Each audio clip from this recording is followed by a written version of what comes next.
The purpose of this summit is really to restore the trust and the functioning of international cooperation. First of all, we're very excited he's coming. I mean, obviously, India is a major voice on the world stage. One huge purpose of this summit is actually to really try to make sure that international cooperation represents and serves the people of the Global South much more effectively than it has been doing so far. India has been a huge voice in pushing for the kinds of change that this summit hopes to deliver. Ma'am, thank you very much for speaking with ANI. My first question to you is, of course, on the Summit of the Future.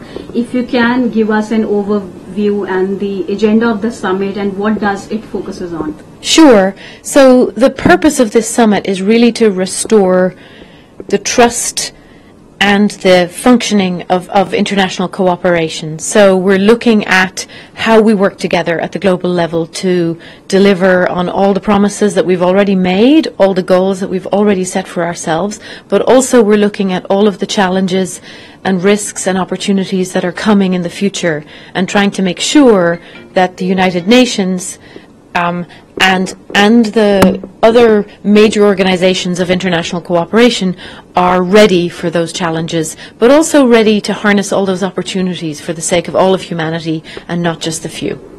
Right. Ma'am, the Indian Prime Minister Narendra Modi, he is also going to come and address the Summit of the Future.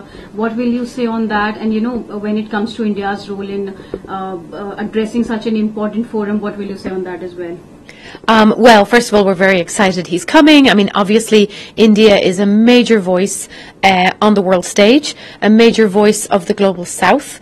And one huge purpose of this summit is actually to really try to make sure that international cooperation represents and serves the people of the Global South much more effectively than it has been doing so far. So whether that's on Security Council reform and looking at you know, how the Security Council functions or how the international financial architecture functions, India has been a huge voice in pushing for the kinds of change that this summit hopes to deliver.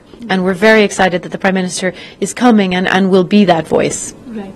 Ma'am, we are at a time when there are two ongoing conflicts, whether it's Russia, Ukraine or Israel, Gaza, and India has always called for peace and diplomacy. I think, how much do you think that this issue would feature in the summit and what can we expect in terms of outcome? So, I mean, I would say that there are more also ongoing conflicts, Sudan, Haiti, many other places where people are really suffering. Obviously, that's a huge subtext to this summit and to high-level week in general, that, you know, we're really, a lot of people around the world are suffering, especially from conflict, but not only from conflict. And there will be big efforts, obviously, underway to try to make sure that we discuss those conflicts and see how we can try to address them more effectively than we have been. The summit doesn't exactly focus on any specific conflict, because what the focus of the summit is to try to look at how we work together at the global level. Obviously, the fact that we're not doing a very good job at preventing conflicts or solving them or dealing with their consequences is a huge reason for having this summit, because we're looking at the Security Council, we're looking at peace operations, you know, in which India has been, you know, always a major player. We're looking at all of the toolbox and the ways that we work together, and we're saying, are they fit for the ways in which conflict has changed, the way in which conflict is going to continue to change in the future, and if not, and of course, in a sense, our answer is we don't think they are, how do we begin to adapt our way of working together at the global level so that we do live up to the Charter duties to prevent conflict, to resolve conflict, to manage conflict much more effectively. Ma'am, last question. India is also one of the biggest contributors when it comes to UN peacekeeping missions. What will you say on that? Correct, and that's absolutely, I think, why India is such a major, credible voice on issues of peace and security, whether that's new forms of risk in the digital domain or our long-standing efforts to you know, deploy peacekeepers around the world, terrorism. There are many peace and security issues on which India is a very credible voice, and we're very much looking forward to having the Prime Minister here and hearing from him. Subscribe to Midday India. Get direct notifications on all our videos by clicking on the bell icon.